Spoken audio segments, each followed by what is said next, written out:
guys, it's B bringing you another commentary. Today I wanted to do something a little different. This will be the start of my new series, so I would like to welcome you to the first episode of the Educational Study Time, done by me. This is basically where I take a topic and discuss what I think about it in the most objective way possible. Beware that my opinion may arise up in these discussions, but if you question it, just look down in the description of the video. I'll have all the links and citations where I got all the information as evidence. So, let's begin. Investigating the writing of David Brooks. In the article by David Brooks, Support Our Students, he addresses plenty of different aspects of what we can achieve as Americans. His resolution and his ability to show the other side of an opinion is evident. He does not make mention of his sources, nor can they be found. Given the circumstances with what a lot of opinions could differ from, Brooks focuses on helping people around their tuition instead of making college free to begin with. With what he said, people could question if he was just beating around the bush, but his evidence is clear and it makes sense. Brooks offers a solution to what Obama's plan was.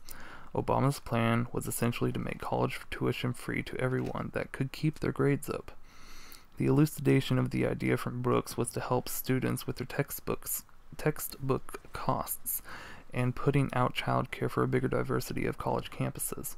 For example, first you'd focus on living expenses. Tuition represents only a fifth of the cost of community college life. The bulk is textbooks, housing, transportation, and so on. Students often have to take on full-time or near full-time jobs to cover the costs, and once they do that, they're much more likely to lose touch with college.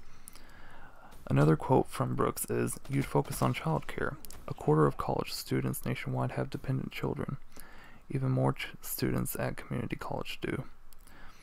In doing this means that it would help people out more, because responsibilities like textbooks and taking care of children are what have to happen first before a college fee can make its appearance at the end of a semester.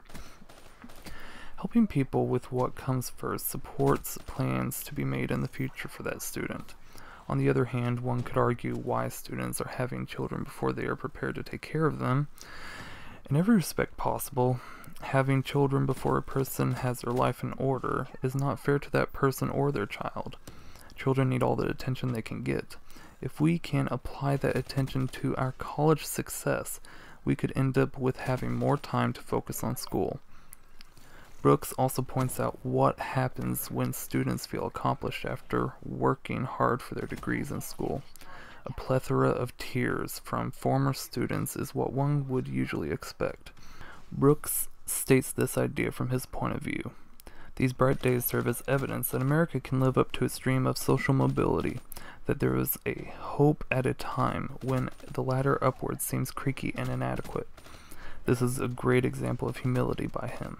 For him to admit the other side of a dispute creates the feeling of influence and control on his examples and explanations. A great quote from him has once again made perfect sense. Brooks has a lot of information, but the sources to back them up in the article are not present. Even if they are listed somewhere, the sources shouldn't be that hard to find. Having sources backs up whatever a person might be writing about. It's very saddening that he wouldn't have any, because he made all his statements with transparency.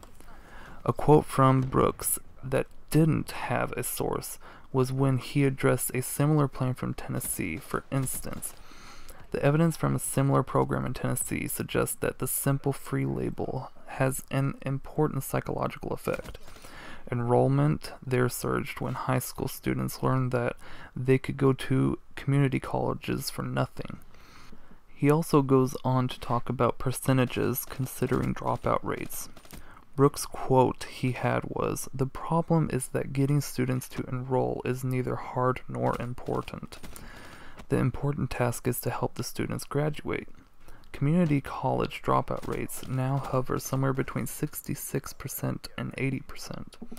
The goal for him to put out a statistic is to convince people that they are able to believe and go to the website where he got his information. This further proves that when someone writes about a subject that, even if it's a great point, serves no purpose towards the persuasion of an argument. Indeed, the first impression might promote more knowledge to the awareness of an idea, but it won't show the big picture of what the whole notion is about. I agree with the claims of Brooks. His concepts create the illusion of fog lifting up off the ground. His thoughts are what made his article so interesting. He demonstrated what good could come from having college tuition for nothing, and also points out that other places in the United States are already doing it, like Tennessee. Brooks also offers a way to develop a new way around the free tuition. He makes it very clear that whatever is needed to help with finances come from what is around an educational fee and not what comes at the end of a semester of school. Though the ideas were noble and worthy, he didn't display the loyalty of trusting them. Without foundations to prove where Brooks got his accepted wisdom from, there would be no point in believing him. Sources are always important for supporting a statistic. If people who read this take into account what Brooks could improve on in his writing, they can benefit from it. The credit goes to Brooks for the ideas, and there's still a lot to learn for everyone in order to get the correct knowledge on what a college fee has to offer. Putting out an impression on society is always better when the writer knows how to learn from their mistakes. Thanks for watching, guys. Hope you enjoyed.